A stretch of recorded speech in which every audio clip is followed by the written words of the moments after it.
15 August नंतर कांदा बाजारात होणारा मोठा धमाका. तर राजस्थान एमपी मधील कांदा संपला. याशिवाय दक्षिण भारतात देखील कांद्याची लागवड ही तब्बल 70% आता घटलेली आहे. राज्यामधील बाजार समित्यांमध्ये कांद्याला जो बाजारभाव आहे ते 20 ते 30 रुपयांच्या दरम्यान स्थिर आहे. राज्यातील जुन्या कांद्याचा साठा देखील आता मर्यादित असल्यानं कांद्याच्या दराला सध्याला आधार मिळतोय. याशिवाय यावर्षी अल्निनोचं संकटही मोठं त्या ठिकाणी घोंगावतंय. एनसीसीएफ आणि नाफेडनं खरेदी केलेल्या 2 लाख मेट्रिक टन कांदाही आता गोदामात सडल्याचं हे भीषण वास्तव त्या ठिकाणी सोशल मीडियाच्या माध्यमातून समोर येत आहे.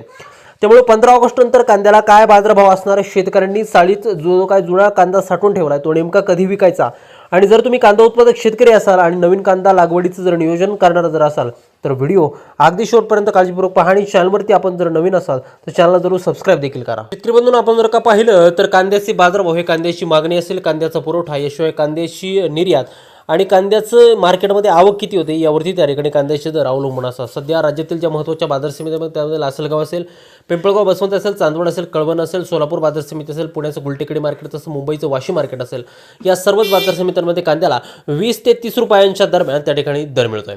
एकंदरीतच कांद्याच्या साठ्यात वास्तव जर का आपण पाहिलं तर राज्यामधील जो काही कांदा आहे तो आता त्या ठिकाणी मर्यादित आहे.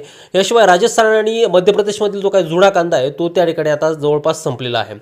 राजस्थानमधील सुप्रसिद्ध जे काय अलवर मार्केट आहे त्यामध्ये आता जुना कांदा 1% कमी उरलेला आहे, आणि त्यामुळे तिथले जे काही मोठे व्यापारी आहेत ती आता राजस्थान सोडून थेट नाशिकच्या बाजाराकडे त्या ठिकाणी वळत आहे. याशिवाय मध्य प्रदेशातील जुन्या कांद्याचा साठा वेगाने संपत असून तेथील जे काय व्यापारी आहेत ते देखील दिवसागणिक दुसऱ्या बाजार समित्यांमध्ये जाताना पाहायला मिळत आहे. राजस्थान आणि एमपीचा कांदा बाजारातून बाहेर पडल्यामुळे आता पूर्ण देशाची जी काही नजर आहे ती महाराष्ट्राच्या कांद्याकडे त्या ठिकाणी लागलेली आहे. दुसरीकडे दक्षिण भारतामध्ये जी काही कांद्याची लागवड आहे ती आता 70% घटलेली आहे, आणि त्यामुळं जी काय कांदा निर्यातीची स्थिती नेमकी कशी आहे हे देखील आपण त्या ठिकाणी बघणार आहोत. आता दक्षिण भारतातील जे काय तमिळनाडू आणि कर्नाटकातील शेतकऱ्यांशी चर्चा केल्यानंतर एक माहिती त्या ठिकाणी समोर आली की मागच्या वर्षीच्या तुलनेमध्ये आता दक्षिण भारतामध्ये कांद्याची लागवड ही तब्बल 70% कमी झाली. फक्त नदीकाठच्या शेतकऱ्यांनीच कांद्याची लागवड केली आहे.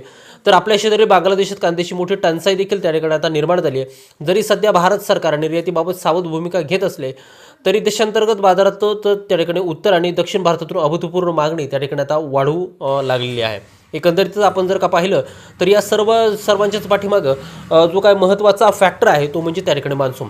आता जूनमध्ये पडणारा जो काय मान्सून आहे तो जुलैमध्ये पडल्यामुळे मूग असेल, उडीद आणि भिमूग या पिकांची पेरणी साधारणतः 1 महिना उशिरा झाली. याशिवाय शेतकऱ्यांची शेतं आता थेट ऑक्टोबर आणि नोव्हेंबरमध्ये मोकळी होतील. परिणामी नवीन कांद्याची लागवड ही त्या ठिकाणी उशिरा होईल आणि हार्वेस्टिंग देखील जानेवारी आणि फेब्रुवारीमध्ये होईल. शिवाय हा जो काय कांदा आहे तो देखील ऑक्टोबरमध्ये त्या ठिकाणी मार्केटमध्ये येईल, म्हणून अजून 2 महिने तरी कांद्याचे जो काही तुटवडा आहे तो त्या ठिकाणी जाणवू शकतो.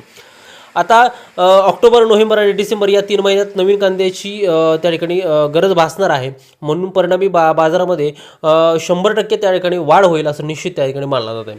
अनेक भागामध्ये पावसामुळे रोपं कुजण्याचं प्रमाण वाढलं आहे. त्याशिवाय काही भागांमध्ये कांदा आहे तर त्याच्यावरती करप्यासारख्या रोगाचा प्रादुर्भाव आहे, आणि म्हणूनच जो काय कांद्याचं जे काय हार्वेस्टिंग होणार आहे ते कमी प्रमाणात देखील त्या ठिकाणी होऊ शकतं असं एकंदरीत त्या ठिकाणी सांगितलं जातं.